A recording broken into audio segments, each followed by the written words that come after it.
नहीं तो ये सर सुधीर जी के डिमांड पर है। सुधीर जी बोले कि ये सब देख लीजिए, तो देख लेते हैं। हाँ नहीं ठीक है, देख लीजिए पहले इसको, अभी टॉपिक है कुछ बचा हुआ, इसको देख लेते हैं। नहीं देखिए जेफेट की इसमें हम ज्यादा कुछ हाँ इसका कुछ हम ज्यादा डिटेल्स में नहीं गए हैं। जेफेट का फुल फॉर्म होता है junction field effect transistor. Field effect transistor का फैमिली में आता है, ये दो टाइप का होता है। एक होता है फील्ड इफेक्ट ट्रांजिस्टर, एक होता है metal oxide semiconductor field effect transistor, ठीक है। एक होता है मॉसफेट, एक होता है जेफेट। तो मॉसफेट के अगर जेफेट का अगर प्रकार देखें तो एन चैनल जेफेट होगा और एक पी चैनल जेफेट होगा। तो ये वाला जो बड़ा वाला जो इसमें सेक्शन रहता है ना, इसको चैनल बोलते हैं। इसी से होकर के आपका क्या होता है, करंट फ्लो होता है। करंट जो होता है वही, इसी को हम लोग क्या बोलते हैं, ड्रेन करंट बोलते हैं, आईडी से डिनोट करते हैं। यही आईडी जो होता है आपका आउटपुट करंट होता है। यहाँ पे क्या होता है ना, कि गेट को हम रिवर्स बायस करते हैं। गेट को हम क्या करते हैं, रिवर्स बायस में रखते हैं। एक हम यहाँ से ड्रेन पे क्या करते हैं, वोल्टेज जब अप्लाई करते हैं, ड्रेन पे जब हम वोल्टेज अप्लाई करेंगे और ड्रेन पे वोल्टेज अप्लाई करके जब गेट को रिवर्स बायस में हम बढ़ाते चल जाएंगे, रिवर्स बायसिंग को, तो क्या होगा कि इसका जो ये है ना, क्या बोलते हैं, अच्छा उसमें कलेक्टर इमीटर पे, उस पे जो बीजेटी पढ़ रहे थे, तो बीजेटी पे हम लोग आईसी को क्या ले रहे थे, आईसी पे करंट ले रहे थे, आउटपुट आईसी हमारा आउटपुट करंट था। तो क्या हम वहां पे उसका फॉरवर्ड बायसिंग रिवर्स बायसिंग नहीं कर रहे थे, वहां पे भी तो वोल्टेज प्रोवाइड कर ही रहे थे, है ना। ये एक तरह से समझिए कि बायसिंग कर रहे हैं आप इसका। इनपुट तो आप बाद में दीजिएगा, उसको एम्पलीफिकेशन वगैरह मिलेगा बाद में। पर एक इसका जो सिंपल जो वर्किंग प्रिंसिपल वो कैसे है, इस चीज की हम लोग बात कर रहे हैं। तो यहाँ पे जब हम लोग इस तरीके से देंगे ना, ये क्या बोलते हैं आपका, वोल्टेज सोर्स, तो क्या करेंगे कि यहाँ पे जब रिवर्स बायस को हम बढ़ाएंगे, तो रिवर्स बायस को बढ़ाने से यहाँ पे क्या होगा, डिप्लेशन रीजन इसका नैरो होते चला जाएगा। और जब मैक्सिमम नैरो हो जाएगा ना, जब मैक्सिमम नैरो हो जाएगा तो यहाँ पे मैक्सिमम करंट फ्लो होने लगेगा। बस यही सारा छोटा छोटा कॉन्सेप्ट है इसमें। हालांकि ये सिलेबस में है नहीं, तो इस पे इतना ज्यादा चर्चा इसका, ये सब चीज पढ़ने की जरूरत नहीं है। बस ये देख लीजिए कि ये जो होता है ना, जंक्शन फील्ड इफेक्ट ट्रांजिस्टर होता है। इसमें गेट जो होता है, गेट जो होता है वो कनेक्टेड होता है, इससे डायरेक्टली जुड़ा हुआ रहता है। ये जो सेमीकंडक्टर मटेरियल है, इस सेमीकंडक्टर मटेरियल से जुड़ा हुआ रहता है। इसके वजह से यहाँ पे जो हम इसका सिंबल बनाते हैं, तो ये हमारा क्या हो जाता है, सिंबल हो जाता है। ठीक है, देखिए थोड़ा सा एक मिनट। हम्म, ठीक है। इसमें क्या है ना, कि इसमें आप ड्रेन को और सोर्स को इंटरचेंज कर सकते हैं। आप ड्रेन को सोर्स बना सकते हैं, सोर्स को ड्रेन बना सकते हैं। इसीलिए इसमें किसी तरीके का यहाँ पे देखिएगा एरो नहीं मिलेगा आपको, किसी तरीके का एरो नहीं मिलेगा। सही है। अब देखिए इसमें क्या होता है, तो मतलब इसका सिंबल, सुधीर जी बोले कि इसका सिंबल वगैरह से पूछता है, तो इसीलिए सिंबल पे बात कर रहे हैं। हाँ, तो ये ड्रेन हो गया, सोर्स हो गया, गेट हो गया। ड्रेन को सोर्स बना सकते हैं, सोर्स को गेट बना सकते, सोर्स को ड्रेन बना सकते हैं। और गेट जो होता है ना, देखिए जैसे यहाँ पे पी टाइप मटेरियल अगर हम लगाए हुए हैं, तो ये पी टाइप मटेरियल है। तो तो ये क्या होगा, ये आपका सबसे पहले तो हैवीली डोप्ड होगा, ठीक है। और दूसरा ये वाला गेट से ये वाला गेट क्या होगा, इंटरकनेक्टेड होगा। ये अंदर अंदर जुड़ा हुआ होगा। इसको शो करने के लिए खाली हम अब बाहर से दिखा दिए हैं, ताकि इधर से जब हम लोग फॉरवर्ड या रिवर्स बायसिंग इसका करें इस गेट का, तो जो काम यहाँ पे हो रहा हो वही काम यहाँ पे भी हो रहा हो। इसलिए ये आपस में क्या होता है, इंटरकनेक्टेड होता है। तो इसका अगर सिंबल की बात करें, तो बीजेटी में हम लोग क्या करते थे, इसको इसे तिरछे बनाते थे। तो इसमें खाली क्या कर दिए, इसको सीधे बना दिए और इसका नाम दे दिए, गेट हो गया, ये ड्रेन हो गया, सोर्स हो गया। आप यहाँ पे ड्रेन लिख सकते हैं, यहाँ पे सोर्स लिख सकते हैं। बार बार हम बोल रहे हैं कि इसका ड्रेन और सोर्स को आप क्या कर सकते हैं, इंटरचेंज कर सकते हैं। चलिए नेक्स्ट है, आप आ जाइए metal oxide field, metal oxide semiconductor field effect. क्या क्या, एरो इसमें नहीं रहेगा, बोले ना। अगर ड्रेन या सोर्स का फिक्स रहता अगर, तो इसमें एरो आता है। क्या चीज,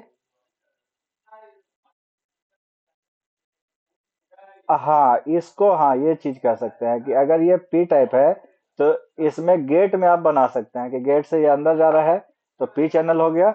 और अगर गेट से, हाँ अगर सॉरी, गेट से अंदर जा रहा है तो एन चैनल, सॉरी। क्योंकि देखिए, वही तो हमको भी कंफ्यूज कर रहे हैं आप। गेट से अंदर जा रहा है, यानी देखिए ये पी है ना, तो पी से हमेशा करंट कहाँ जाएगा, ऐसे जाएगा। अगर यहाँ पे एन होता और यहाँ पे पी हो जाता, यहाँ पे पी हो जाता, तब ये करंट पी से एन की तरफ ऐसे जाता। इसीलिए क्या होगा कि जब ये एन चैनल है, जब ये एन चैनल है, देखिए इससे चैनल डिसाइड होता है। यहाँ पे अगर एन एन लिखा हुआ है तो यानी कि एन चैनल है। अगर एन चैनल है तो पी यहाँ गेट पे आ रहा है, यानी कि एरो जो होगा इसका अंदर की ओर होगा। ठीक है, एन चैनल के लिए। अगर पी चैनल के लिए देखें तो यही वाला चीज हो जाएगा, ड्रेन और सोर्स को आप इंटरचेंज कर सकते हैं, और पी चैनल इसमें जो हो जाएगा ये बाहर की ओर हो जाएगा।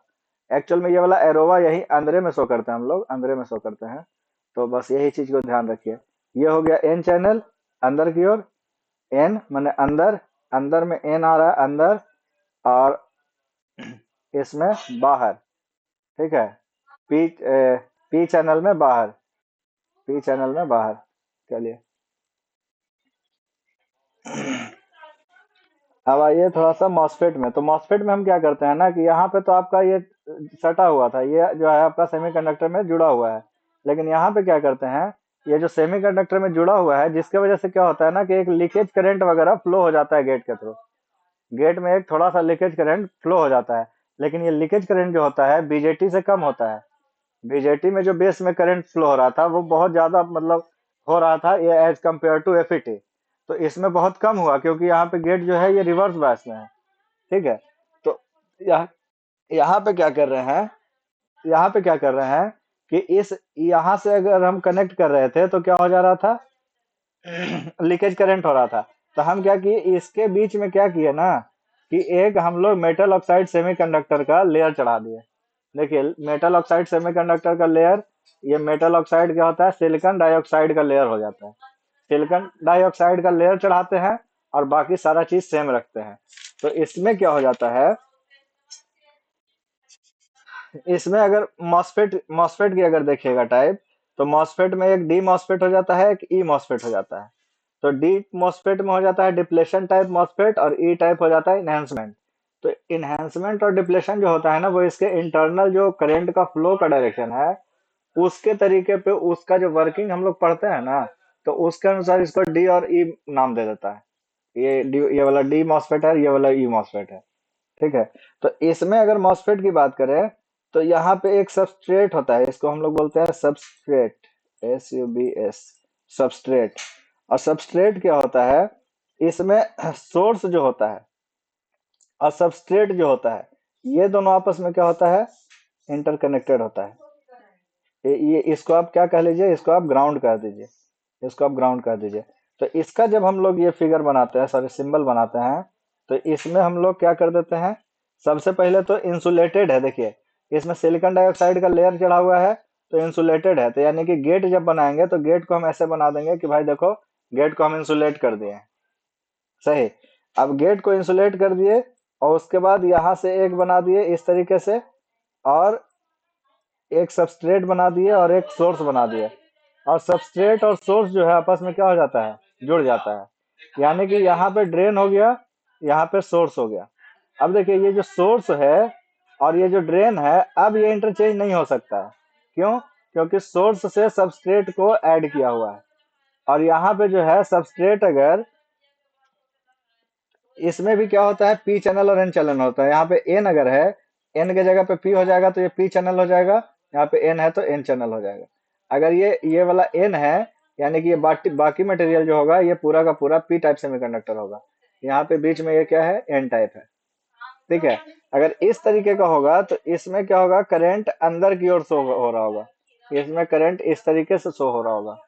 ठीक है, और अगर वही चीज अगर इसको अपोजिट कर दें तो यह फिर क्या हो जाएगा, पी चैनल करके हो जाएगा। एन और पी का मतलब इसमें एरो जो है बीच वाला में आ जाएगा। ये मेटल ऑक्साइड सेमीकंडक्टर का बात हो गया। अब सिंपल सिंपल सा एक थोड़ा सा पढ़ रहे हैं तो बीजेटी और जेफेट में क्या अंतर है ये देख लीजिए। बीजेटी जो होता था वो करंट के द्वारा कंट्रोल होने वाला डिवाइस था, कि हम करंट को इनपुट करंट में आईवी का वैल्यू 10 माइक्रो एम्पियर कर रहे थे तो वैल्यू यहाँ पे शो कर रहा था। 20 कर दे रहे थे तो वैल्यू यहाँ हो जा रहा था, 30 कर दे रहे थे तो वैल्यू यहाँ हो जा रहा था। इस तरीके से हो रहा था, यानी कि ये करंट के द्वारा कंट्रोल होने वाला है। या इसी को बोलते हैं करंट कंट्रोल्ड डिवाइस। जब कंट्रोल्ड बोलेगा यानी कि कंट्रोल्ड उसके द्वारा हो रहा है, और बोलेगा कंट्रोलिंग, आईएनजी लगा देगा अगर कंट्रोल में, यानी कि उस चीज को वो कंट्रोल कर रहा है। तो अगर पूछेगा कि एक बीजेटी जो होता है वो किस टाइप का डिवाइस होता है, तो BJT is a current controlled voltage controlling device.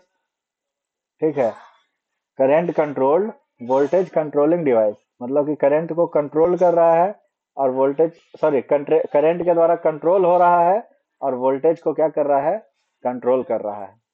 वहीं पे अगर हम बात करें यहाँ पे जेफेट की, तो जेफेट होता है वोल्टेज कंट्रोल्ड डिवाइस। ये क्या हो रहा है, वोल्टेज के द्वारा कंट्रोल हो रहा है। यहाँ पे हम अभी बात किया था ना कि यहाँ पे ड्रेन करंट आएगा, आईडी आएगा, तो आईडी जो ड्रेन करंट आएगा यही हमारा आउटपुट हो गया। और यही जो है ना, यहाँ पे गेट सोर्स पे वोल्टेज प्रोवाइड करके, यानी कि वोल्टेज के द्वारा कंट्रोल हो करके, कंट्रोल कर करके, और करंट को क्या कर रहा है, कंट्रोल कर रहा है। यानी कि वोल्टेज के द्वारा कंट्रोल्ड हो रहा है, वोल्टेज कंट्रोल्ड है, और करंट कंट्रोलिंग है, यानी वोल्टेज के द्वारा कंट्रोल हो रहा है और करंट को कंट्रोल कर रहा है। अगर इसमें देखें तो बीजेटी में नाम में ही है क्या, बाइपोलर जंक्शन ट्रांजिस्टर। इसमें बाइपोलर का मतलब संजीत जी उस दिन बताए थे कि बाइपोलर मतलब इसमें करंट जो है होल के द्वारा भी हो सकता है, इलेक्ट्रॉन के द्वारा भी हो सकता है, मतलब मेजोरिटी और माइनॉरिटी दोनों के द्वारा करंट का कंडक्शन होता है। हाँ, वो सही था, वो हम वेरीफाई भी किए थे। वेरीफाई क्या मतलब, ये जब जैसे वही होता है ना कि जैसे जब आप किसी टॉपिक को कंपेयर नहीं करते हैं ना, तो वो वाला चीज जो है थोड़ा सा कंफ्यूजन क्रिएट करता है। लेकिन जैसे ही यहाँ पे आ गया यूनिपोलर डिवाइस है, और आप देख रहे हैं कि यहाँ पे एन चैनल है, यहाँ पे यानी यहाँ पे मेजोरिटी चार्ज कैरियर के द्वारा करंट का कंडक्शन हो रहा है, इसके वजह से ये क्या हो रहा है, यूनिपोलर है। लेकिन बाइपोलर में हम देखे थे कि करंट और होल दोनों उसमें शिरकत कर रहा था। वही चीज सही है जो आप उस दिन बोले थे। हाँ, बीजेटी में, और इसमें हो जाएगा, यूजेटी में हो जाएगा सिर्फ मेजोरिटी चार्ज कैरियर की वजह से। सॉरी, जेफेट में यार, यूजेटी बोल दे रहे हैं गलती से।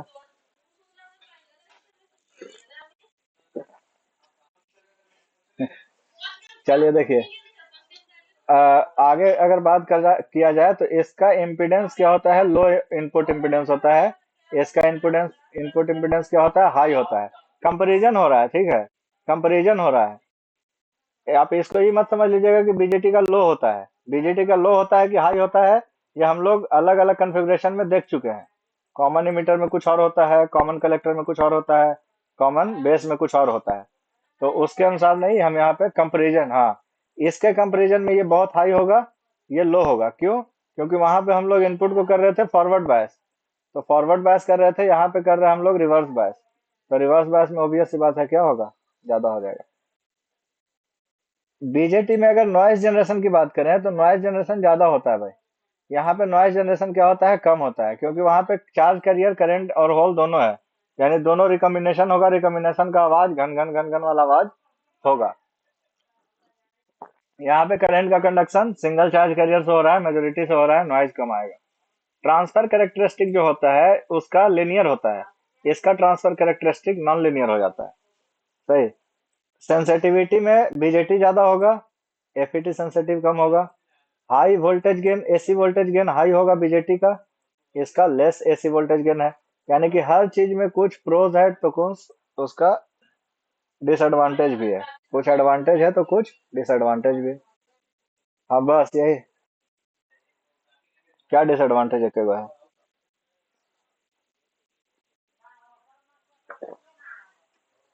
वही डिसएडवांटेज नहीं है कि ट्रांसफर कैरेक्टरिस्टिक इसका नॉन लीनियर हो रहा है। लीनियर को मेजर करना या फिर वैल्यू पुट करना आसान होता है ना। लेस सेंसिटिव है, ये भी तो डिसएडवांटेज है ना, ये मोर सेंसिटिव है।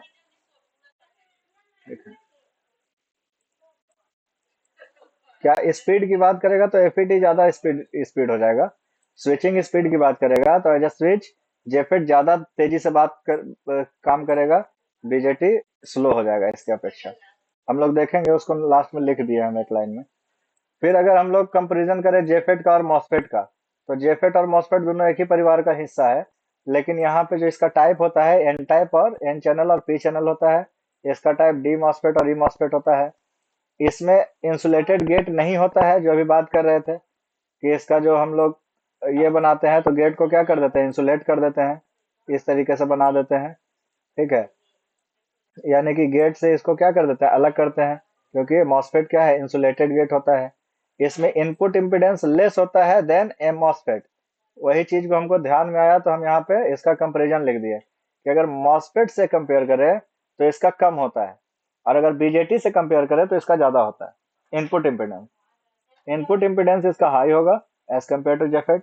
ड्रेन रेजिस्टेंस जो होगा ना वो लोअर होगा मॉसफेट से, और ड्रेन रेजिस्टेंस इसमें क्या होगा, हाइयर होगा जेफेट से। ठीक है, ड्रेन रेजिस्टेंस करने का मतलब आउटपुट रेजिस्टेंस।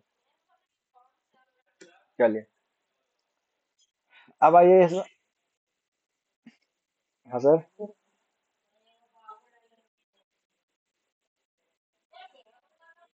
हाँ, गेट टू सोर्स, और उसमें ड्रेन टू सोर्स कहेगा तो आउटपुट की बात कर रहा है। हम्म, ठीक है। अब आइए थोड़ा सा मल्टी वाइब्रेटर में। मल्टी वाइब्रेटर एक नया टॉपिक है।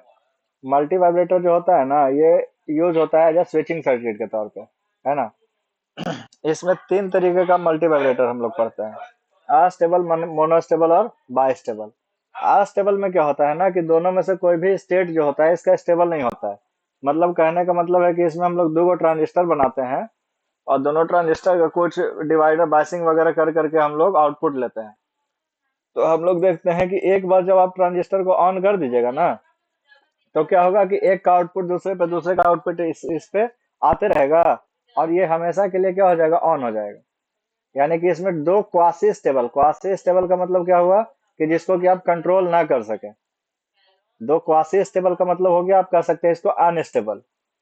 जब भी अनस्टेबल का बात आएगा तो हम बोले थे कि जब अनस्टेबल का बात आता है इसका मतलब आप समझिए कि उस आउटपुट स्टेट को आपको कंट्रोल करने में मशक्कत करना पड़ेगा। मतलब ऐसा तो है नहीं कि इंसान से ज्यादा कुछ है कि आप कर नहीं पाइएगा, लेकिन उसको करने में आपको थोड़ा मशक्कत करना पड़ेगा, उसको हम बोलते हैं अनस्टेबल स्टेट।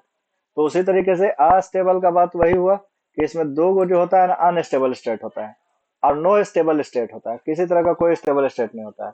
इसका आउटपुट चेंज होता है from one quasi state to another. एक से दूसरे में इसका क्या होता रहेगा, चेंज होते रहेगा। It doesn't required any external triggering input. इसमें किसी तरह का आपको इनपुट देने का जरूरत नहीं है कि आप इनपुट दीजिएगा तो स्टेट चेंज होगा, नहीं। ये ऑटोमेटिक एक बार चालू हो गया तो आपका चलते रहेगा। Hence called free running multi vibrator. इसीलिए इसको क्या बोलते हैं, फ्री रनिंग मल्टी वाइब्रेटर बोलते हैं। पूछ सकता है चीज। Output is equivalent to a rectangular wave form. Rectangular wave form की तरह हो सकता है, या फिर इसको ऑल्सो हम लोग पॉसिबल है कि इसको हम स्क्वायर वेव फॉर्म में भी निकाल सकते हैं, ले सकते हैं। कब? अगर टी ऑन का वैल्यू जो है टी ऑफ के बराबर हो गया, तो टी ऑन टी ऑफ बराबर हो जाएगा, तो ये दोनों क्या हो जाएगा, रेक्टेंगुलर भी हो सकता है और स्क्वायर भी हो सकता है।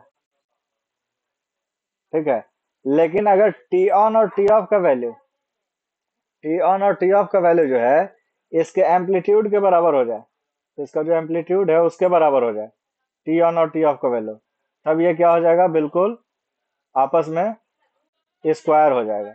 मतलब टी ऑन बराबर टी ऑफ भी रहे, और इसका टी ऑन टी ऑफ का जो वैल्यू है वो क्या हो जाए, इसके एम्पलीट्यूड के बराबर हो जाए।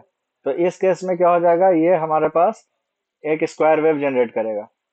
अब यहाँ पे क्वेश्चन आ सकता है, ऐसा क्वेश्चन पूछ देगा कि एक अस्टेबल मल्टी वाइब्रेटर है, उसका ऑन पीरियड इतना है, ऑफ पीरियड इतना है, बताइए उसका फ्रीक्वेंसी कितना होगा। तो ऑफ पीरियड और ऑन पीरियड से क्या हम इसका पूरा टाइम पीरियड नहीं निकाल सकते हैं? सिंपल है। ऑन पीरियड और ऑफ पीरियड हमको दिया हुआ है, तो ऑन प्लस ऑफ कर देंगे तो इसका पूरा का पूरा टाइम पीरियड निकल जाएगा। और जब टाइम पीरियड निकल जाएगा तो यहाँ से वन अपॉन टाइम पीरियड करके हम लोग इसका फ्रीक्वेंसी भी निकाल सकते हैं। सही। अब देखिए, नेक्स्ट है हमारे पास monostable multivibrator. Monostable multivibrator क्या है, इसमें एक स्टेबल स्टेट होता है और दूसरा जो होता है क्वासी स्टेबल होता है, यानी कि अनस्टेबल होता है। अब यहाँ पे क्या होता है ना कि हमको एक्सटर्नल ट्रिगरिंग सर्किट का इस्तेमाल करना पड़ता है इसको एक स्टेट से दूसरे स्टेट में चेंज करने के लिए, है ना। अगर कोई स्टेबल स्टेट में है तो उस स्टेबल स्टेट से वापस उसको दूसरे स्टेट में चेंज करने के लिए हमको एक ट्रिगरिंग सर्किट का इस्तेमाल करना पड़ता है। और वो ट्रिगरिंग सर्किट हम लोग किसी तरीके के क्लॉक पल्स के फॉर्म में देते हैं। कोई अगर हम क्लॉक पल्स उस पर प्रोवाइड करते हैं तो वो एक स्टेट से दूसरे स्टेट में चला जाता है। लेकिन इसमें क्या है कि जिस स्टेट से दूसरे स्टेट में जाएगा पल्स देने के बाद, वापस कुछ समय के बाद वो अपने स्टेट में आ जाएगा। ठीक है। तो यहाँ पे अब क्या होता है कि मोनोस्टेबल मल्टी वाइब्रेटर को भी हम लोग दो तरीके में बांट देते हैं। ये दो तरीका क्या होता है? नॉन रीट्रिगरेबल, मतलब कि जिसको रीट्रिगर करने का आवश्यकता जो कि रीट्रिगर नहीं होगा। और दूसरा क्या है? रीट्रिगरेबल, जो कि रीट्रिगर हो जाएगा। मतलब क्या हुआ इसका? मतलब ये हुआ कि जैसे मान के चलिए कि कोई एक इनपुट वेव फॉर्म है, कोई एक इनपुट वेव फॉर्म है नंबर वन वाला, ये यहाँ से ऑफ स्टेट में चला आ रहा है, ऑफ स्टेट में चला आ रहा है। ठीक है। हम यहाँ पे क्या किए? पल्स दिए। हम यहाँ पे पल्स दिए। पल्स दिए तो क्या हो गया? ऑन हो गया। कुछ एक पर्टिकुलर टाइम के लिए ऑफ रहा, वापस से क्या हो गया? ऑफ हो गया। लेकिन वापस से ऑफ होकर के फिर जो इसका टाइम पीरियड था फिर चल रहा है, चल रहा है, चल रहा है। फिर से हम क्या किए? पल्स दे दिए। जब फिर से पल्स दे दिए तो जितना इसका टाइम पीरियड था ऑन टाइम, जितना इसका ऑन टाइम था, उतने टाइम के लिए ये वापस से क्या हो जाएगा? ऑन हो जाएगा। इसके बीच में आप अगर फिर से ट्रिगर सर्किट दे दिए, इससे इस पर कोई इफेक्ट नहीं पड़ेगा। ये क्या हो गया? ऑन हो गया और फिर अपना समय से ऑफ हो गया। लेकिन इस पे इफेक्ट पड़ जाएगा, रीट्रिगरेबल पे इफेक्ट क्या हो जाएगा? पड़ जाएगा। कि अगर ये पहले से ऑफ स्टेट में था, इसको ट्रिगर किए, तो ये पर्टिकुलर टाइम पीरियड के लिए क्या हो गया? ऑन हो गया। फिर से ये ऑफ हो गया। फिर से ये क्या हुआ था? फिर से पर्टिकुलर टाइम पीरियड के लिए ऑन हुआ था। अगर इस पे ट्रिगर सर्किट बीच में नहीं आता, यही सेम ट्रिगर सर्किट जो है, अगर इसमें बीच पे नहीं आता, तो ये क्या हो जाता? यहाँ पे आकर के ये भी क्या हो जाता? ऑफ हो जाता। लेकिन क्या हुआ? यहाँ पे ट्रिगर सर्किट आ गया है। इसके ऑन पीरियड के टाइम में ही क्या आ गया? एक ट्रिगर सर्किट आ गया। तो अब ये यहाँ पर, यहाँ से वापस से अपना क्या करेगा? पूरा टाइम पीरियड के लिए ये ऑन रह जाएगा। ये दो प्रकार का मोनोस्टेबल मल्टी वाइब्रेटर में होता है। इसमें एक स्टेट स्टेबल होगा और दूसरा अनस्टेबल होगा। मतलब अगर ये ऑफ है तो पल्स दीजिएगा तो ऑन ही होगा, और वापस से क्या हो जाएगा? ऑफ हो जाएगा। मतलब इसका स्टेबल स्टेट है कि ये ऑफ रहेगा। ठीक है। क्या बोल रहे हैं? हाँ।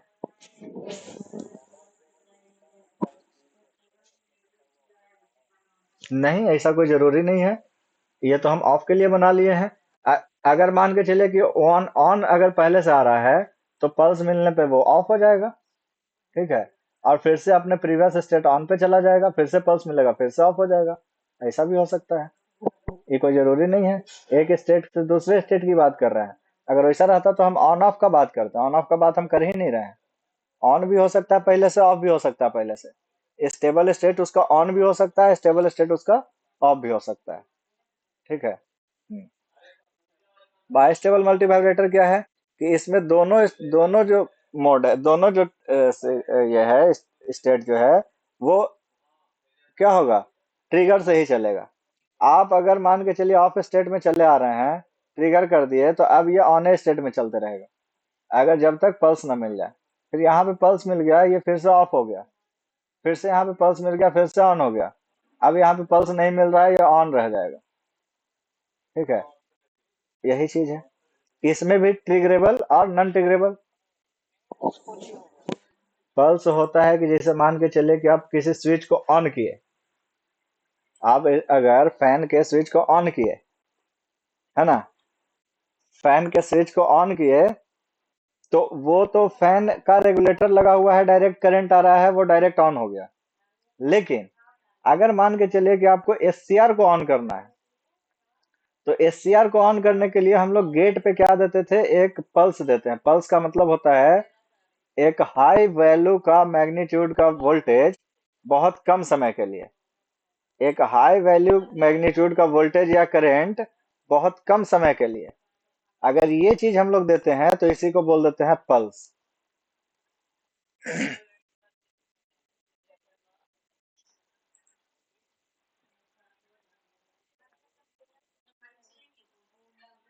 चल रहा है, चल रहा है ना? सब तनिए सब तन सब तनिए तनिए वो डिवाइस रहता है। मल्टी वाइब्रेटर हो गया आपका, आईसी वगैरह जो हो जाता है 40-40 पिन का, वो सब तो इतनी इतनी को रहा है। भावनाओं को समझिए।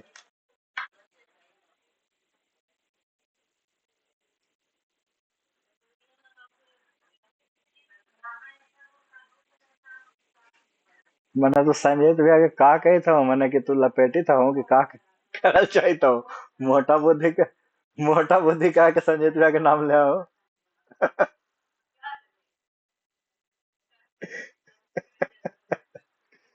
अच्छा। देख, आज तो ऐसा बात बोला हो तो बात ही सामने है।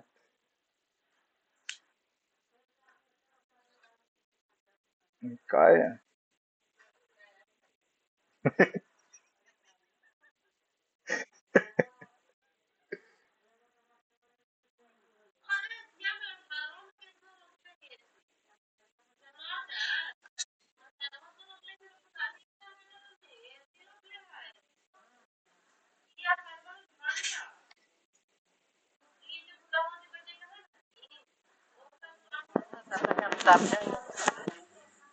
तो खत्म हो गए जी।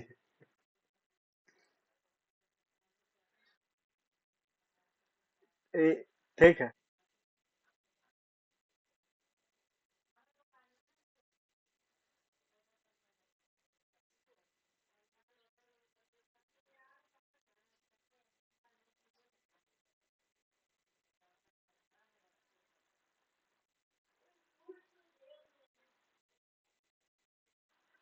ये स्विच है, एक तरह से ये क्या है ना, ये स्विच है।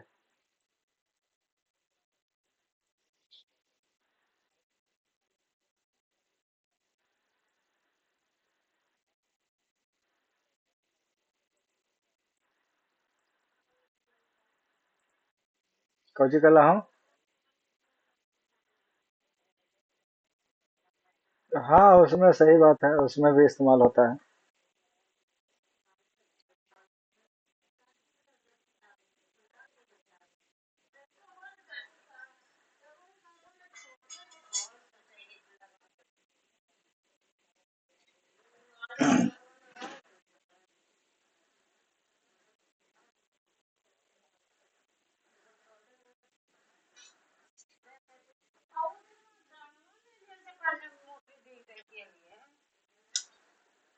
जैसे देखिए, क्या हम एग्जांपल दें।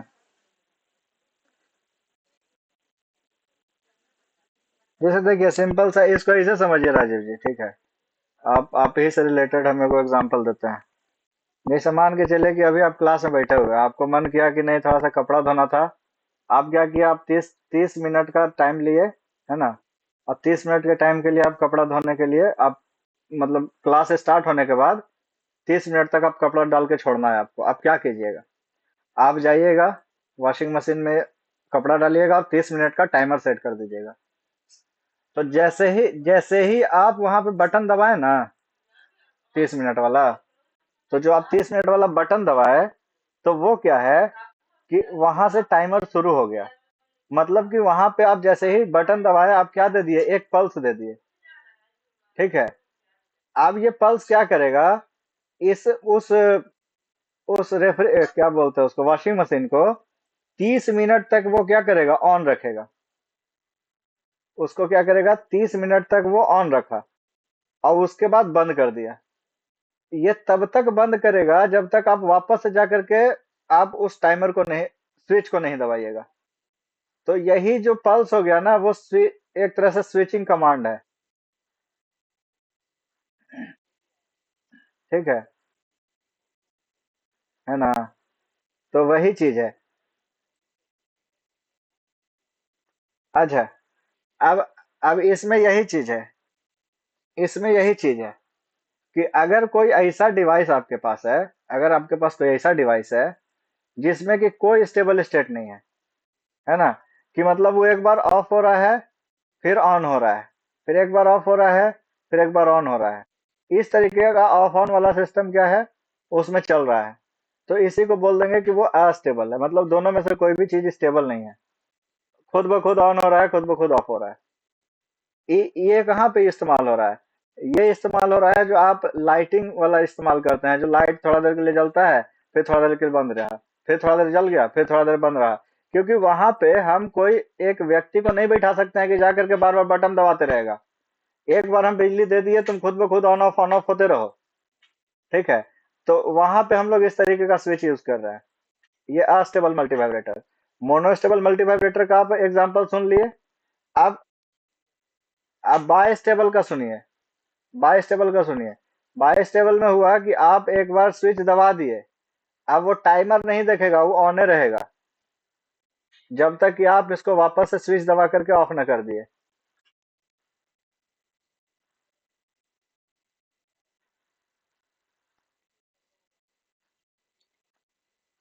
आ गया लाइन पर ना? तो अब देखिए, अब थोड़ा सा टेक्निकल तो, अब टेक्निकल हो जाइए थोड़ा सा। उसी में क्या होता है ना कि क्वेश्चन ऐसे नहीं पूछता है कि रेफ्रिजरेटर में 30 सेकंड के लिए कर दिया, 30 मिनट के लिए कर दिया, तो वो तो ठीक है, उस समझने के लिए आप उसे लॉजिकल क्वेश्चन का आंसर बना दीजिएगा। लेकिन क्वेश्चन पूछेगा इससे जो मोस्ट प्रोबेबल क्वेश्चन है कि कि अस्टेबल मल्टीवाइब्रेटर में, अस्टेबल मल्टीवाइब्रेटर में पूछ देगा कि ऑफ टाइम आपको दिया हुआ है, ऑन टाइम आपको दिया हुआ है, आप बताइए कि इसका फ्रीक्वेंसी कितना हुआ। ठीक है। आपसे पूछ देगा कि इसका फ्रीक्वेंसी कितना हुआ। तो आपको ये दोनों को टाइम पीरियड जोड़ करके, टाइम पीरियड निकाल करके 1/टाइम पीरियड करना पड़ेगा, तभी आपका फ्रीक्वेंसी निकलेगा। क्योंकि क्वेश्चन इससे मोस्ट प्रोबेबली यही वाला चीज आएगा आपको, और कुछ नहीं आएगा। ठीक है। अब आइए 555 टाइमर। अब नेक्स्ट है आपके पास IC 555 टाइमर। IC 555 टाइमर, ये जो है ना, टाइमर हम लोग को पढ़ना है। टाइमर में जो सबसे वास्ट यूज होता है वो एक तरह का आईसी होता है। उस आईसी का नाम है IC 555, जो कि एक टाइमर सर्किट की तरह काम करता है। अगर टाइमर सर्किट की तरह काम कर रहा है, तो अगर इस आईसी की बात करें तो इस आईसी का ये पूरा का पूरा आपका पिन डायग्राम होता है, जो कि 8 पिन का डीआईपी होता है, डुअल इन लाइन पैकेज। ठीक है। और अगर उसको हम एक एनालॉग सिग्नल से बनाने का कोशिश करें, मतलब एक एनालॉग सर्किट के थ्रू बनाने का कोशिश करें, तो उसका जो एक तरह से डायग्राम होता है वो इस तरीके से होता है। क्या इसको याद रखने का जरूरत है? बिल्कुल जरूरत नहीं है। लेकिन हम सिर्फ इसको लिख दिए इसलिए हैं ताकि बस कहीं से टाइमर सर्किट आ जाए ना, तो सिर्फ हमको एक ध्यान आ जाए, कि ध्यान आ जाए कि यहाँ पे कुछ कंपैरेटर जैसा ऑपरेशनल एम्पलीफायर जैसा लगा हुआ था, दूगो, कुछ दूगो ट्रांजिस्टर जैसा लगा हुआ था, और एगो बीच में फ्लिप फ्लॉप का आवश्यकता पड़ रहा था। है ना? बस यही चीज ठीक मोटा मोटी हमको याद रखना है। इसमें पिन जो होता है ना, पिन का नंबर आपको ध्यान में रखना पड़ेगा, क्योंकि क्वेश्चन जेई में यही सब चीज पूछ देता है कि IC 555 टाइमर में जो होता है, वो आपका आउटपुट का जो पिन होता है वो कितने नंबर पे होता है, रीसेट का पिन कितने नंबर पे होता है। ठीक है। कंट्रोल वोल्टेज का पिन कितना नंबर पे होता है, इस तरीके से। हाँ, कुछ इसी तरीके से। क्या याद करेगा? टेक्निक तो क्या ही बताए।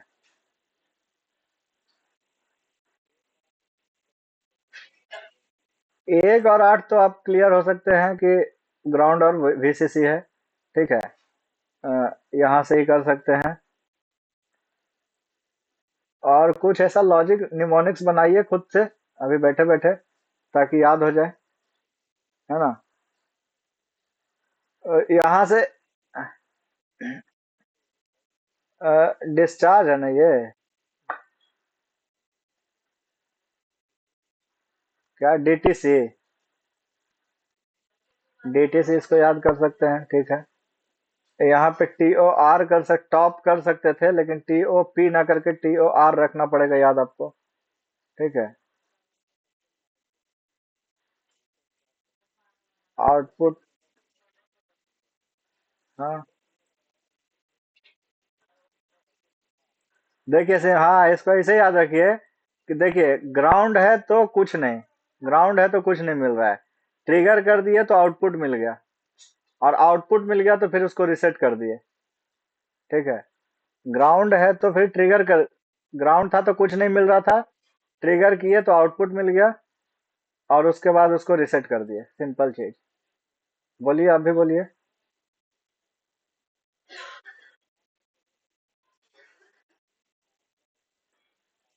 हाँ, 1-8 क्लियर है। ठीक है, ठीक है। हम्म। हम्म। आउटपुट मिल गया। ठीक है। रीसेट कर दिए। और रीसेट करके फिर पसंद नहीं आया था तो जो हमको कंट्रोल करना था वो कंट्रोल करके वापस से दे दिए। मतलब। ठीक है। और उसके बाद। हाँ। ठीक है। ठीक है। हाँ, सही है, अपना अपना तरीका है। ठीक है, निमोनिक्स काम कर जाता है। तो फिर वही चीज है कि ग्राउंड का क्या काम होता है, हर किसी का काम है यहाँ पे देखना। तो ग्राउंड जो होता है कनेक्टेड होता है ग्राउंड से। ठीक है। सिंपल है कि यहाँ पे ग्राउंड इनपुट प्रोवाइड किया जाता है। ट्रिगर इनपुट का काम है कि जब वोल्टेज जो है ना, इस पिन पे जब वोल्टेज 1/3 VCC से कम पर आ जाएगा। ठीक है ना। तो कंपैरेटर सर्किट जो है आपका, कंपैरेटर सर्किट वो हो जाएगा हाई। ठीक है ना, जो कि स्विच कर देगा टाइमर आउटपुट को हाई कर देगा। जैसे ही 1 VCC से नीचे चला जाएगा ट्रिगर पे, वो क्या कर देगा हाँ, कम। जैसे देखिए ना, यहाँ पे अगर आप इस चीज को देखिए, तो यहाँ का पोटेंशियल आप देखिएगा, यहाँ का पोटेंशियल। तो यहाँ पे आएगा 2/3 VCC। ठीक है। यहाँ का पोटेंशियल आ जाएगा 1/3 VCC। ठीक है। और यहाँ का पोटेंशियल आ जाएगा 0। मतलब इसके बीच में 1/3 वोल्टेज, इसके बीच में 1/3 वोल्टेज, और इसके बीच में 1/3 वोल्टेज। ये तीनों क्या है, वोल्टेज डिवाइडर का काम कर रहा है। तीनों में 5 kilo ohm, 5 kilo ohm, 5 kilo ohm का रजिस्टर लगा हुआ है। तो तीनों वोल्टेज को क्या करेगा, एक एक तिहाई में बांट लेगा।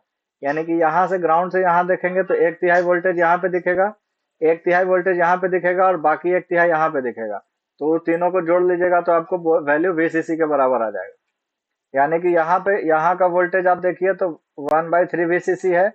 यहाँ पे वोल्टेज देखिए तो 2/3 VCC है। और यहाँ पे वोल्टेज देखिए तो VCC है, 3/3 है। यानी कि VCC है। ठीक है। तो वही कहता है कि एक यहाँ पे ट्रिगर इनपुट पे, ट्रिगर इनपुट यहीं पे है ना, ट्रिगर इनपुट यहाँ पे है। यानी कि यहाँ पे जैसे ही ये क्या हो जाएगा, 1/3 VCC से कम हो जाएगा। 1/3 से क्या हो गया, कम हो गया यहाँ पे वैल्यू।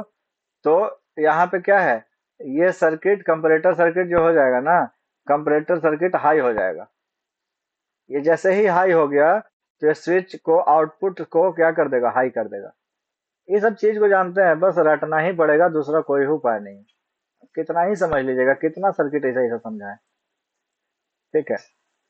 आउटपुट की अगर थर्ड पिन आउटपुट देखिए, आउटपुट क्या है, output of timer and the load is connected here. यहाँ पे क्या है, टाइमर का आउटपुट और लोड जो है यहीं पे कनेक्ट होता है आउटपुट से। ठीक है। यहाँ पे जो आपका आउटपुट है, ये वाला चीज आउटपुट है। ये पिन नंबर 3 दिख रहा है ना, यही है आउटपुट। आउटपुट स्टिल लिखा हुआ भी है। तो यहीं से हम आउटपुट जो है टाइमर का यहाँ से कनेक्ट करते हैं। आउटपुट जो है डिसाइड होता है बाय 2 कंपैरेटर। इस कंपैरेटर और इस कंपैरेटर के द्वारा क्या होगा, आपका आउटपुट डिसाइड होगा। ठीक है। और लोड कनेक्टेड, लोड जो होता है यहाँ से, हाँ यही सब क्वेश्चन तो पूछेगा। जो क्वेश्चन पूछेगा उस पर हम फोकस करते हैं। क्वेश्चन पूछेगा कि एक टाइमर सर्किट में लोड किसके अक्रॉस कनेक्ट हो सकता है।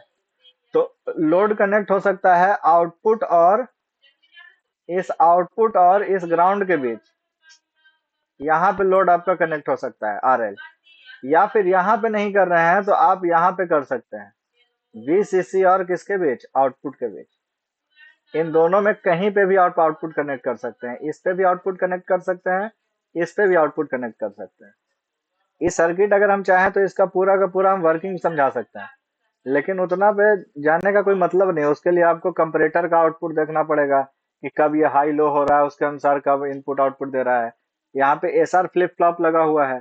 SR फ्लिप फ्लॉप का आपको स्टेट याद होना चाहिए कि जब यहाँ 0 1 आ रहा है तो क्या आउटपुट होगा, 1 0 आ रहा है तो यहाँ पे क्या आउटपुट होगा।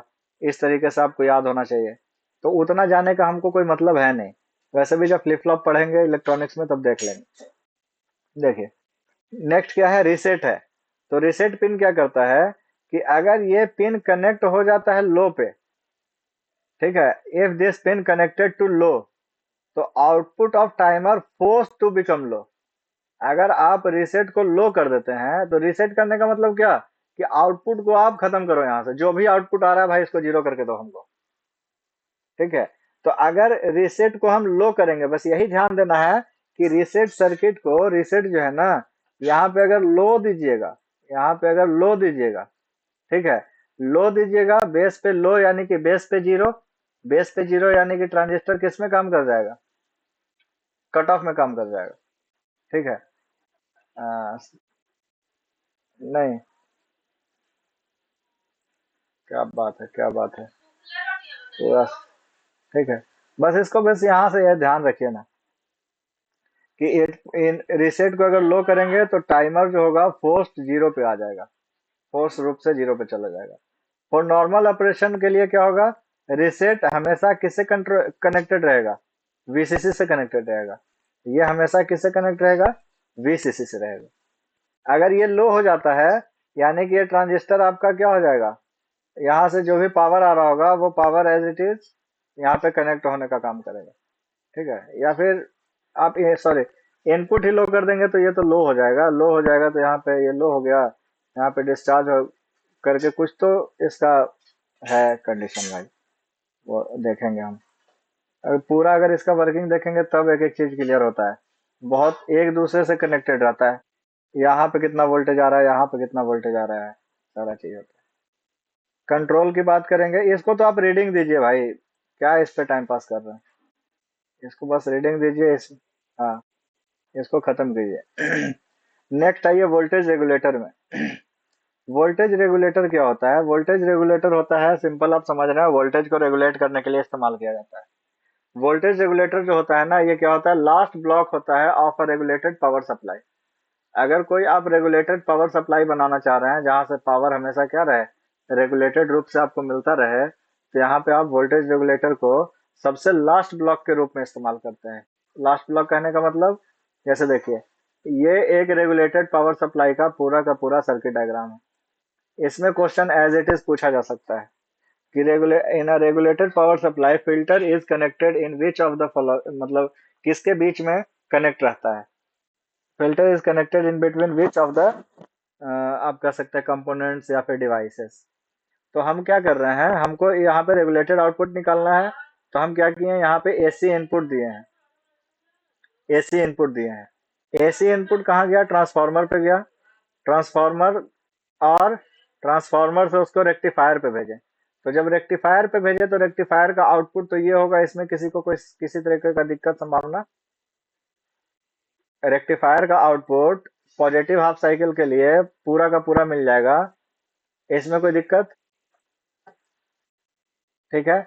सिर्फ पॉजिटिव हाफ साइकिल में आउटपुट मिलेगा हमको, अगर हम इसकी बात करें, रेक्टिफायर की बात करें, और यहाँ पे फुल वेव रेक्टिफायर की बात कर रहे हैं क्योंकि हमको एफिशिएंसी ज्यादा चाहिए। अब देखिए फिल्टर कनेक्ट कर दिया, तो फिल्टर क्या करता है, फिल्टर इसको, ये जो एसी में जो रिपेल फैक्टर था इतना सारा, पूरा ऊपर से नीचे तक जीरो तक कनेक्ट हो रहा था, मतलब वो फ्लो कर रहा था। अब ये क्या करेगा कि बीच में ही इस तरीके से कुछ इसका फ्लक्चुएशन होगा, यानी कि इसमें रिपल कंटेंट क्या हुआ, कम गया। अब इसके बाद हम क्या करते हैं, फिल्टर करने के बाद एक वोल्टेज रेगुलेटर लगा लेते हैं। तो यही वाला वैल्यू ऑफ वोल्टेज जो है ना, ये आपको एक अप्रोक्सीमेटली डीसी मिलता है। फिर यहाँ पे क्या मिलता है ना, ये इस तरीके का डीसी मिलेगा आपको, इस तरीके का, मतलब इस तरीके का, यानी रिपेल कंटेंट इसमें भी होगा लेकिन कंपैरेटिवली बहुत कम होगा। इससे हम क्या कर देते हैं, अपने डीसी लोड को क्या कर देते हैं, कनेक्ट कर देते हैं। यही सेम प्रोसेस आपका इस्तेमाल होता है। अब देखिए इसका इस्तेमाल मतलब इसका एप्लीकेशन कहाँ कहाँ है, तो एप्लीकेशन जहां जहां आपको डीसी इनपुट चाहिए वहां वहां आपको एप्लीकेशन होगा इसका। लॉजिक सर्किट के लिए, ऑपरेशनल एम्पलीफायर के सर्किट के लिए, regulated power supply in laboratories, laboratory में अगर आपको रेगुलेटेड पावर सप्लाई चाहिए एकदम, बीच में रिएक्शन ना रुक जाए, उसके लिए आपको electronics instruments like monitor, CRO, etc, monitor हो गया, सीआरओ हो गया, बहुत सारा आपका इंडस्ट्री वगैरह में जो बहुत बड़ा बड़ा बहुत मशीन है, वहां पे अगर रेगुलेटेड पावर सप्लाई उसको चाहिए तो उसको प्रोवाइड करने के लिए हम लोग इसका क्या करते हैं, इस्तेमाल करते हैं। ठीक है, अभी देखिए आगे क्या है, यहाँ पे हम लोग तीन तरीके का स्पेसिफिकेशन पढ़ते हैं। अगर कोई रेगुलेटेड पावर सप्लाई है तो रेगुलेटेड पावर सप्लाई का क्या पैरामीटर है कि हम उसको बोलेंगे कि वो एक अच्छा पावर सप्लाई है। अच्छा मतलब पावर को रेगुलेट कर रहा है। तो इसके लिए सबसे पहला है इसका लोड रेगुलेशन। लोड रेगुलेशन क्या कहता है? लोड रेगुलेशन कहता है कि अगर आप कोई वोल्टेज अप्लाई, वोल्टेज यहाँ पे वोल्टेज रेगुलेटर से आप अगर कोई वोल्टेज आउटपुट निकाल रहे हैं, ठीक है, आप यहाँ से अगर कोई आउटपुट वोल्टेज निकाल रहे हैं, तो इस आउटपुट वोल्टेज का वैल्यू जो है अगर लोड रेजिस्टेंस से कनेक्ट हो जाए तो ये वैल्यू जो है ना, ये पूरा का पूरा लोड रेजिस्टेंस को मिले। ठीक है, या फिर आप इसको ऐसा समझिए, आप मान के चलिए कि कोई बैटरी लाए प्लस माइनस, ठीक है, ये डीसी बैटरी लाए, ठीक है, और ये डीसी बैटरी पे आप क्या किए हैं, ये 5 ओम का रेजिस्टेंस लगाए हैं। ठीक है, 5 वोल्ट का बैटरी था, 5 ओम का रेजिस्टेंस है आपके पास। आप क्या चाहिएगा कि 1 एम्पियर का करंट हमको मिले। सिंपल सी बात है, 5 वोल्टेज बटे 5 रेजिस्टेंस, हम चाहेंगे कि 1 एम्पियर का करंट मिले, लेकिन करंट मान के चलिए 0.8 एम्पियर का मिल रहा है आपको। तो ये क्यों मिल रहा है ऐसा? ये इसलिए मिल रहा है कि ये जो आप वोल्टेज सोर्स लाए हैं, इसका कुछ इंटरनल रेजिस्टेंस है, इसका कुछ इंटरनल रेजिस्टेंस है जो कि पावर को पहले ही खा जा रहा है। यानी कि आपको लोड पे मैक्सिमम करंट जो चाहिए वो नहीं मिल पा रहा है। ठीक है, यानी कि अगर हम कोई वोल्टेज सोर्स बना रहे हैं, अगर हम कोई वोल्टेज सोर्स ला रहे हैं या फिर कुछ ऐसे वोल्टेज रेगुलेशन बना रहे हैं, तो वोल्टेज रेगुलेशन में जो हमारा आउटपुट वोल्टेज है वो पूरा का पूरा किस पे आना चाहिए? लोड पे आना चाहिए। मतलब कि अगर नो लोड पे कंडीशन, नो लोड पे अगर वैल्यू है, तो नो लोड कहने का मतलब कि आप इससे कुछ लोडे कनेक्ट मत कीजिए।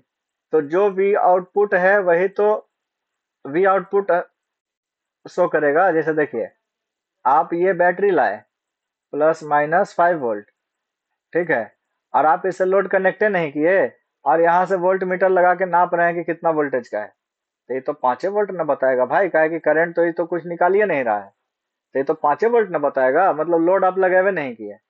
ठीक है, तो नो लोड वही चीज का बात कर रहा है कि नो लोड, कि ये नो लोड है। तो एक आइडियल पावर सप्लाई के लिए क्या होता है कि जो नो लोड का वैल्यू होगा वही उसका क्या होना चाहिए? फुल लोड का वैल्यू हो। अगर आप मैक्सिमम इनपुट, मैक्सिमम लोड लगा दे रहे हैं, तब भी वोल्टेज का वैल्यू कितना होना चाहिए? उतना ही होना चाहिए। तो ये आइडियल पावर सप्लाई के लिए कंडीशन होता है, लेकिन ऐसा होता नहीं है, ऐसा कभी भी होगा नहीं, क्योंकि ये आइडियल है। आप अगर नो लोड पे मैक्सिमम वोल्टेज आप देख रहे हैं, तो फुल लोड पे कुछ ना कुछ वैल्यू ऑफ वोल्टेज और कुछ ना कुछ यहाँ पे वैल्यू ऑफ वोल्टेज क्या होगा? कम होगा। यानी कि यहाँ पे वैल्यू हो गया किसका? नो लोड का, और यहाँ पे वैल्यू हो गया किसका? फुल लोड के। तो यहीं से निकलता है वोल्टेज रेगुलेशन, कि वोल्टेज कितना रेगुलेट हो पा रहा है, कितना वोल्टेज रेगुलेट कर पा रहे हैं आप। एक जो वोल्टेज रेगुलेटर डिवाइस आप बनाए हैं उसका क्या कैपेसिटी है, वो यहीं से पता चलता है। तो यहीं से हम लोग निकाल लेते हैं परसेंटेज लोड रेगुलेशन क्या होता है, voltage at no load minus voltage at full load. तो आइडियल केस में ये क्या होना चाहिए? जो नो लोड का वैल्यू है वही फुल लोड का होना चाहिए, यानी कि नो लोड बराबर फुल लोड, यानी ऊपर वाला वैल्यू 0 होना चाहिए। यानी आइडियल केस में परसेंटेज लोड रेगुलेशन जो होना चाहिए कितना होना चाहिए? 0 होना चाहिए, आइडियल केस की अगर बात करें। और अगर आइडियल केस में 0 है तो प्रैक्टिकली कितना होना चाहिए? As low as possible.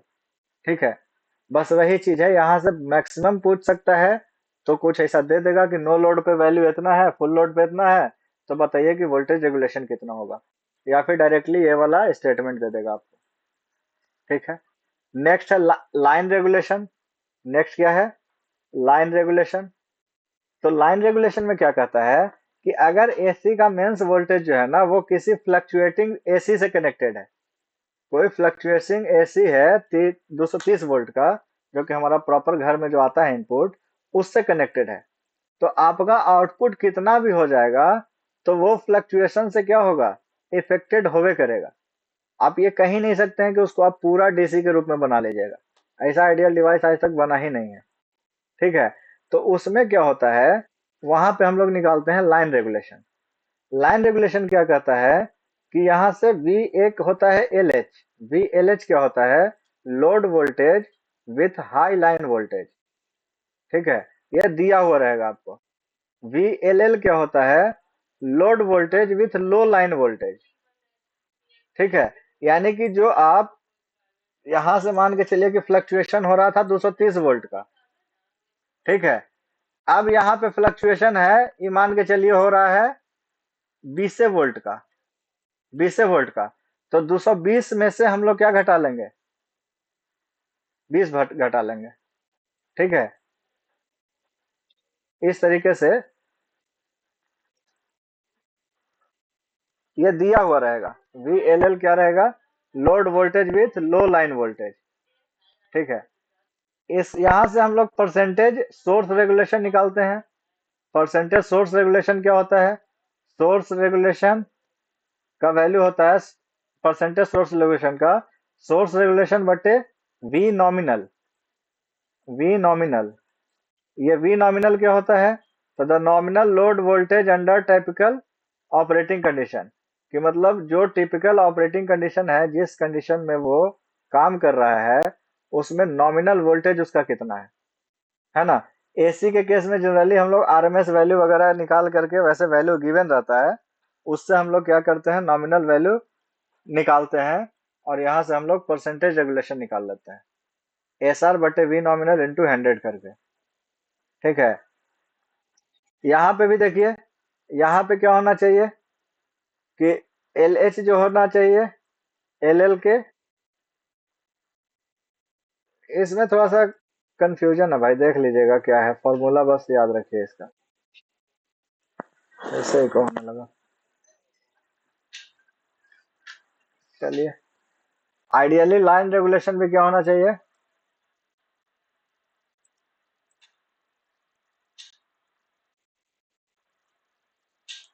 Hello, hello, hello. ये सब जैसे इन्वर्टर वगैरह जो पढ़ने के लिए दे दिया है ना, तो उससे कुछ रिलेटेड क्वेश्चन पूछ सकता है। ठीक है, सिलेबस का पार्ट तो इसे है, बोल सकते हैं। ठीक है, यूपीएस इसी से तो बनता है। यही रेगुलेशन वगैरह कर लीजिएगा तब ना यूपीएस बनेगा। यूपीएस का कोई अलग से मतलब इतना वास्ट टॉपिक तो इसीलिए बनता है कि ये पूरा लोड रेगुलेशन, लाइन रेगुलेशन उसमें इस्तेमाल होता है। इन्वर्टर हो गया, यूपीएस हो गया। यूपीएस का मतलब क्या हो गया? यूपीएस का मतलब हो गया अनइंटरप्टेड पावर सप्लाई। तो ये सब हम इसीलिए तो कर रहे हैं कि हमारा पावर सप्लाई पे अनइंटरप्टेड इनपुट मिलता रहे। यहीं से हम लोग जाएंगे धीरे धीरे यूपीएस पे। नेक्स्ट है रिपेल रिजेक्शन की बात करेगा। रिपेल रिजेक्शन क्या होता है? Repel in content in output, repel content in input. इसको हम लोग डेसिबल में निकालते हैं, नॉर्मली एक्सप्रेस होता है डेसिबल में।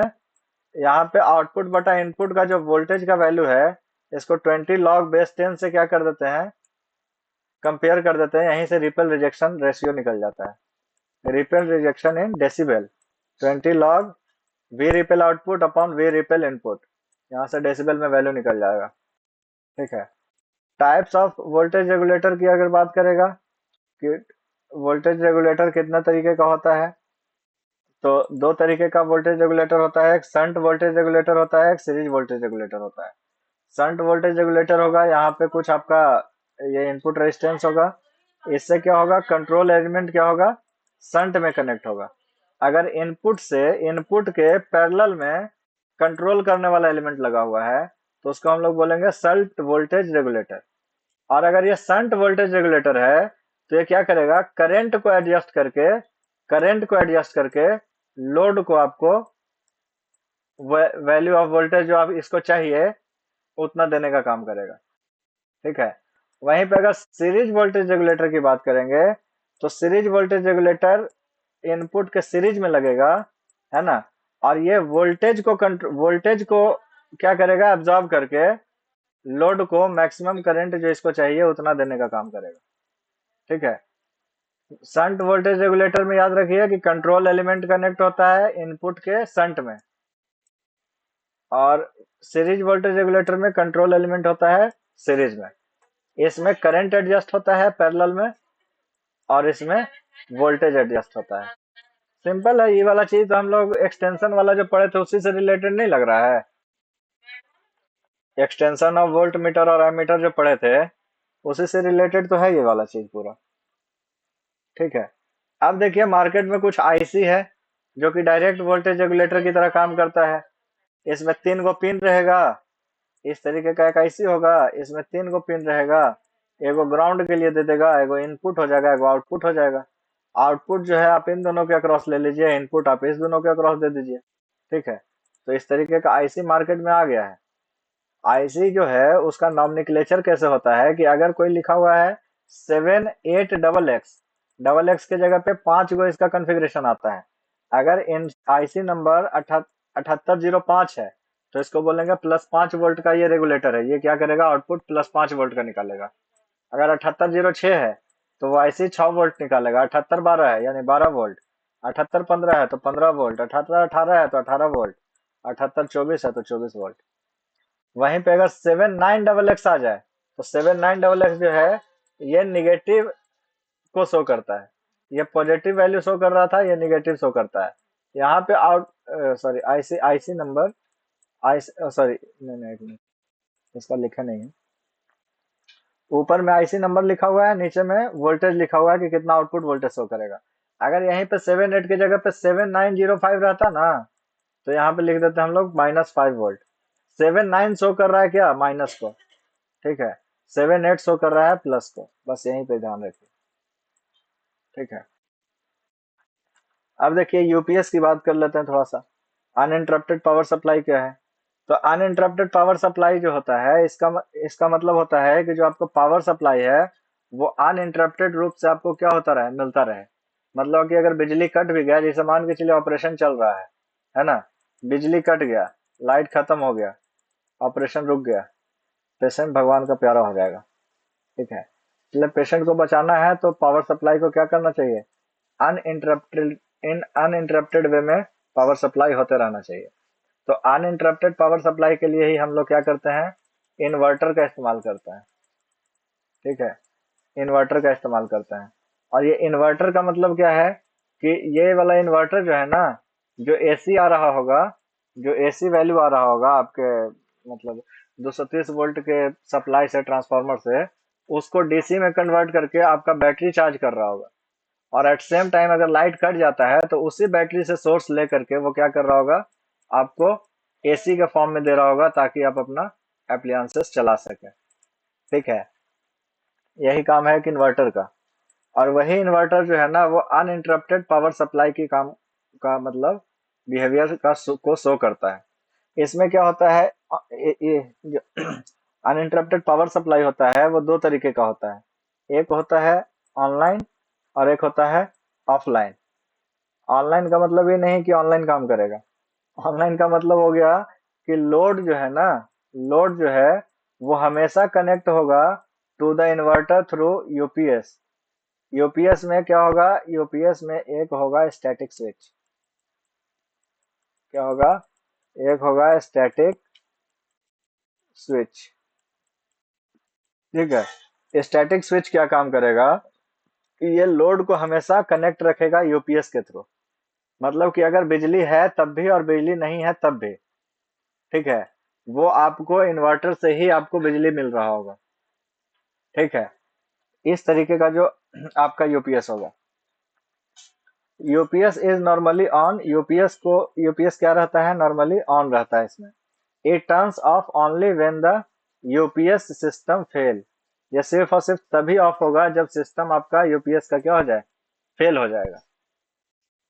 आप इसको ऐसे समझिए, आप इसको ऐसे समझिए, घर में आपके पास है, मान के चलिए इन्वर्टर लगा हुआ, ऑनलाइन है कि ऑफलाइन है अगर आपको पता करना है तो अगर अगर आपका इन्वर्टर जो है, आपका इन्वर्टर जो है लाइट आया हुआ है और फिर भी यहाँ पे इस तरीके का, जैसे देखिए यहाँ पे क्या होता है ना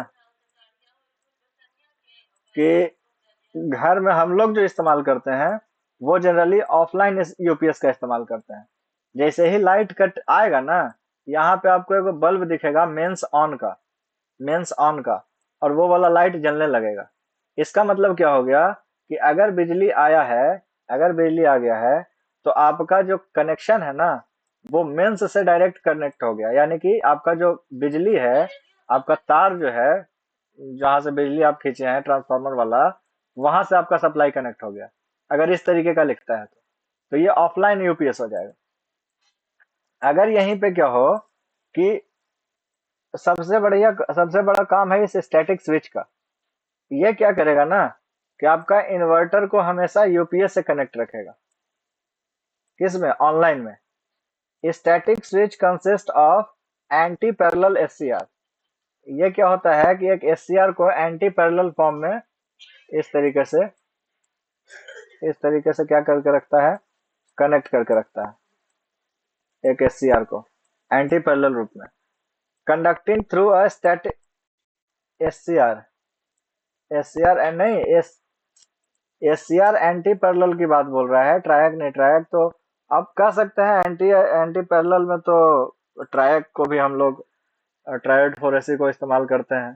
ठीक है, यानी कि अगर यहाँ पे ऐसा क्वेश्चन बना दे कि क्या यहाँ पे हम लोग किस चीज का इस्तेमाल करते हैं, तो एंटी पैरेलल एससीआर की जगह पे अगर ट्रायक भी ऑप्शन में रहे तो हम लोग उसको लगा सकते हैं, क्योंकि ट्रायक का काम भी है दोनों तरफ से क्या करना, इलेक्ट्रिसिटी प्रोवाइड करना। ठीक है, conducting through a static switch which is by directional, operate करता है इसके दो तरीके से।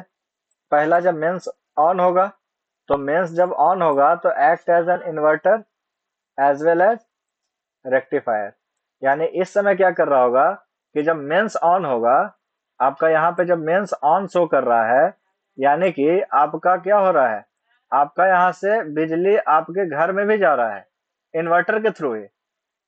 ठीक है, और आपका साथ ही साथ में क्या हो रहा है, बैटरी भी चार्ज हो रहा है एज वेल एज रेक्टिफायर, यानी कि उसी समय पे क्या हो रहा है, बैटरी भी चार्ज हो रहा है। ठीक, अगर मेंस ऑफ होगा, अगर मेंस ऑफ होगा, मेंस ऑफ होगा मतलब कि बिजली कट गया है। बिजली कट गया है तो बैटरी जो है ना, वो बैटरी बैंक जो है, बैटरी बैंक आप बैटरी कह लीजिए, बैटरी सप्लाई जो है, बैटरी जो है वो सप्लाई करेगा पावर किसको, इन्वर्टर को। और इन्वर्टर वो क्या करेगा, घर में आपका पावर सप्लाई को प्रोवाइड करेगा। ठीक है, यहाँ पे तीसरा ऑप्शन क्या है कि जब यूपीएस फेल हो जाए, तो जब यूपीएस फेल हो जाता है तो मेंस जो है, मेंस से आपका डायरेक्टली कनेक्ट हो जाता है लोड।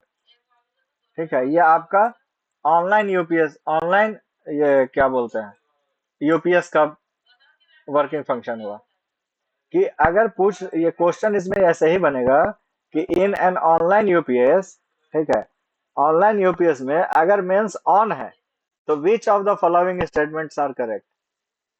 अगर मेंस ऑन है तो निम्नलिखित में से कौन से कथन सत्य है। तो मेंस अगर ऑन है तो आपको याद रखना है कि ये इन्वर्टर की तरह भी काम कर रहा होगा, जो कि घर में पावर सप्लाई दे रहा होगा, एज वेल एज रेक्टिफायर की तरह भी काम कर रहा होगा, जो कि हमको बैटरी को भी लगातार चार्ज कर रहा होगा उस समय। ये यूपीएस ही कर रहा है दोनों काम हमको, मेरे लिए, है ना।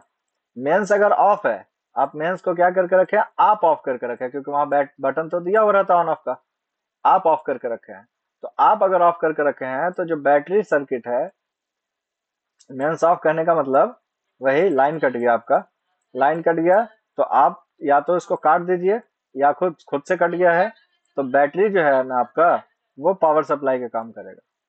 अगर किसी केस में ऑपरेशन फेल हो गया यूपीएस का, यूपीएस काम करना बंद कर दिया, कोई रिले खराब हो गया, कुछ ट्रांसफार्मर खराब हो गया, कुछ भी हो गया, तो आपका अगर बिजली है तो आपका इन्वर्टर के वजह से आपका क्या होगा, कनेक्शन नहीं कटेगा। तब आपका मेंस से डायरेक्टली क्या हो जाएगा, कनेक्ट हो जाएगा, फिर आप डायरेक्ट बिजली से चलने लगेगा। लेकिन ऑफलाइन यूपीएस क्या है, ऑफलाइन यूपीएस में मेन स्विच जो है ना, वो नॉर्मली ऑन रहता है। यहाँ पे क्या होता है कि नॉर्मली ऑन रहता है मेंस, मतलब जो तार बिजली से आ रहा है, आपका ट्रांसफार्मर से आ रहा है, उसी से आपका घर का लोड चल रहा है।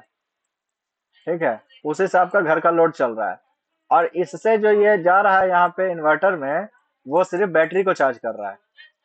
अगर ये बिजली कटता है, अगर ये बिजली कटता है, तभी ये वाला ऑन होगा, तभी ये क्या होगा, ऑन होगा आपका ऑफलाइन यूपीएस, अदरवाइज ये ऑन नहीं रहेगा। इसमें मेंस नॉर्मली ऑन रहता है और इसमें क्या रहता है, यूपीएस इज नॉर्मली ऑन होता है। अगर ऑनलाइन यूपीएस में पूछेगा कि कौन नॉर्मली ऑन रहेगा तो यूपीएस, ऑफलाइन में क्या करेगा तो मेंस हमारा नॉर्मली ऑन रहेगा, और यूपीएस स्विच नॉर्मली ऑफ रहेगा। ठीक है।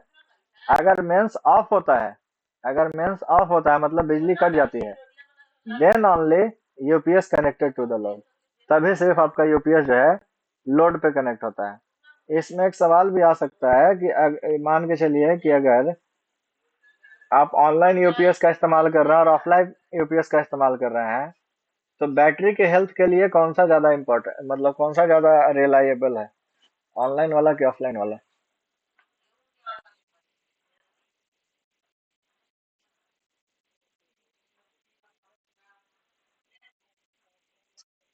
एकदम सही लग रहा है।